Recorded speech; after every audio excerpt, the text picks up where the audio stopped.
Welcome to Mr. Brown's Basement, a channel devoted to sharing the craft of repairing, restoring, and modifying vintage electronic gear, and other random stuff. This video is about the first and little-known cameras designed by the legendary camera engineer Yoshihisa Maitani.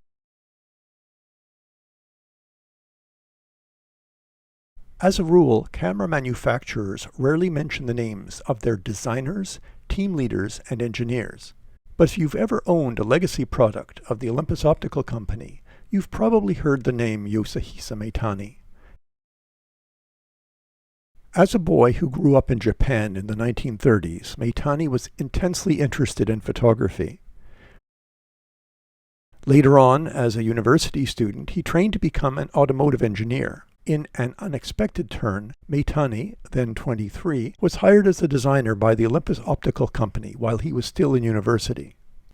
Most who are familiar with Olympus products will associate Maitani with the Olympus OM1 SLR and the Olympus XA clamshell rangefinder of the 1970s. Maitani led the teams that designed these landmark products. Tens of thousands of Olympus OM1s were sold during the 16 years it was on the market. The OM1 was a logical offshoot of the clever engineering and optical excellence of the Olympus Pen F, Pen FV, and Pen FT half-frame SLRs from the 1960s. The designs of these cameras was also led by Maitani. But it was long before that Maitani first made his mark on camera design. For that we need to go back to the late 1950s. Within a few years of joining Olympus, Maitani was tasked to design an inexpensive camera at the price point of 6,000 yen, which was about twice the average Japanese worker's weekly salary in the 1950s. That was considerably less money than the cheapest camera Olympus made at the time, which was about 17,500 yen. This price point was typical and kept serious photography out of reach of many people. Other Japanese manufacturers like Nikon, Canon, Pentax, and Minolta were also manufacturing quality camera equipment, much of it competitively priced with Olympus. Now you may have guessed that I'm going to be talking about Maitani's ubiquitous Pen EE series of cameras. They were sold from 1961 to 1986, selling a total of about 5 million units. They were all inexpensive, automatic exposure point-and-shoot cameras, and they were all almost exactly the same. You'd have guessed wrong. No, I'm going to go back to Maitani's first achievements in camera design, which were in the late 1950s with a set of three sister viewfinders, the Olympus Pen, the Olympus Pen S, and the Olympus Pen W.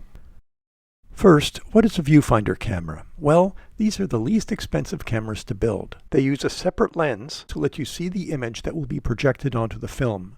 The problem with viewfinders is that they suffer from parallax error, that is, the difference between what you see and what you get on the film, especially when the subject is close to the lens. Incidentally, you may want to check out my excellent video called Learn Film Photography Basics in Under 12 Minutes. And don't forget to like and subscribe. With literally hundreds of pieces needed to build a camera and less than 6,000 yen to play with, Maitani had some tough design decisions ahead of him. He wanted to build a camera that even a professional could use. For that he needed to prioritize the optics and wouldn't settle on anything less than a Zeiss Tessar-derived lens. But it meant no leeway elsewhere. The camera had to be a viewfinder. He used a 5-speed leaf shutter mechanism made by Copel, and to add to the compactness, he decided to go with a film format called half-frame. Half-frame format is half the size of a 35mm exposure cut vertically. In a half-frame camera, your photos are vertical by default and landscape if you rotate the camera. It's also what people experience today with almost every camera phone since 2007. The name Pen was approved by Olympus's board of directors. It was supposed to invoke the idea that this camera could be used like a tool to take notes. The final product was 180mm by 68mm by 29mm and weighed only 350 grams, despite being almost completely made out of metal. You won't find a lot of plastic in an Olympus pen. From October 1959 to June 1960, manufacturing was subcontracted to Sanko Shoji. They made about 27,000 units before Olympus took over manufacturing. Olympus was able to increase production, but were still unable to keep up with demand. The Olympus pen had a 28mm 4-element Zuiko f3.5 manual focus lens. Focus went from under 2 feet to infinity. f3.5 is not the fastest, but it could produce sharp pictures even if the focusing was a bit off. There are 4 shutter speeds plus bulb on the shutter he chose, which go from a 25th of a second to a 200th of a second.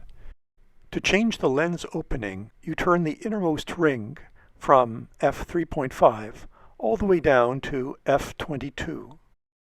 The shutter speed ring, focus ring, and f-stop ring are all concentric, something we would see again from Maitani 20 years later in the Olympus OM1. The Olympus pen lacked a light meter. In fact, Olympus didn't even make one, and that's because most photographers didn't need one. Photographers were well acquainted with the Sunny 16 rule, which helps you quickly determine a shutter speed and a lens opening based on the film sensitivity and the lighting conditions. Film was loaded by unlocking and removing the back. Film was advanced with a simple thumb gear. The film counter is set, and it counts backwards down to 0. To compose your picture, you put your eye next to the eyepiece, and what you see is what you get. Ha! What is inside the luminous frame will be what the pen will capture on film. The marks on the left help compensate for parallax when the subject is close. The shutter release is the button next to the frame counter. A total of 3 different pen models were sold, though some people will probably argue in the comments that it's more than that because they count the minor production changes. But let's call it 3 and look at the 2 other sisters, the Pen S and the Pen W. In 1962, Olympus released an improved version of the Olympus pen called the Olympus Pen S.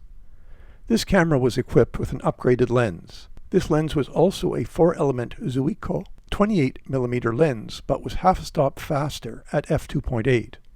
The shutter, still made by Copal, had 6 speeds plus bulb from an 1/8 of a second to a 250th of a second. The faster lens plus the longer shutter exposure times extended the low light range of the Pen S by 2.5 stops. Most everything else on the camera remained the same, except this camera was about 50 grams heavier. The Pen S was available in both chrome and black finishes. In those days, the black finish was associated with being professional grade and was extra cost.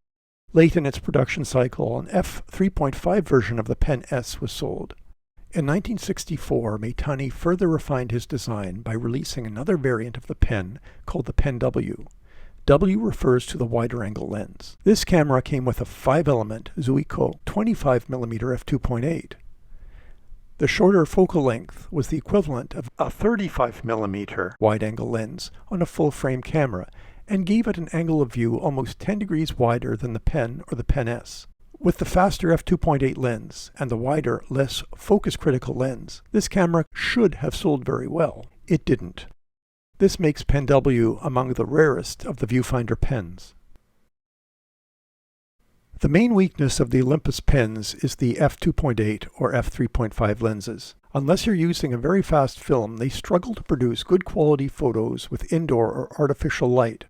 If you have a pen, of course you can throw on an electronic flash. Though I think a pen with a flash hooked onto its cold shoe, especially a bulky flash, looks silly. If you're using a pen with a computer flash, you can easily use the pen indoors, though the short distance between the lens axis and the flash will often result in red eye effect.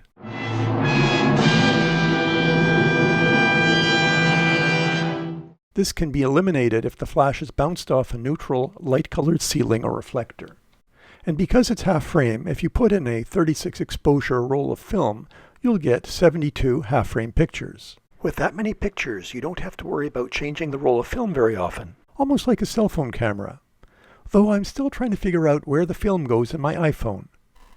The Viewfinder pens are coming up upon their 60th birthday and are probably due for a cleaning, lubrication, and adjustment.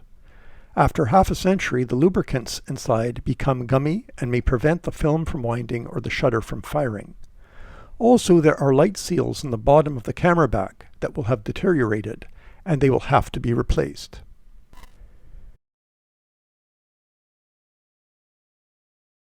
If you were born, say, after 1989, you may be wondering why anyone would want to use a film camera when digital cameras make it so easy to take a picture. Think of it this way. It's like the difference between reading a book or reading an e-book. The difference between getting a postcard from your friend or an email. The content is the same, but the experience is different, because your photographer's eye is different with an analog camera. Besides, as they say, don't knock it till you tried it.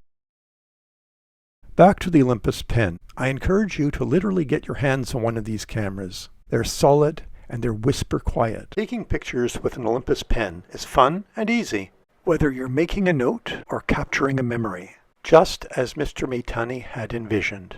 I hope you enjoyed this video from Mr. Brown's Basement. Please like and subscribe to be notified when future videos are published. As always, thank you for watching.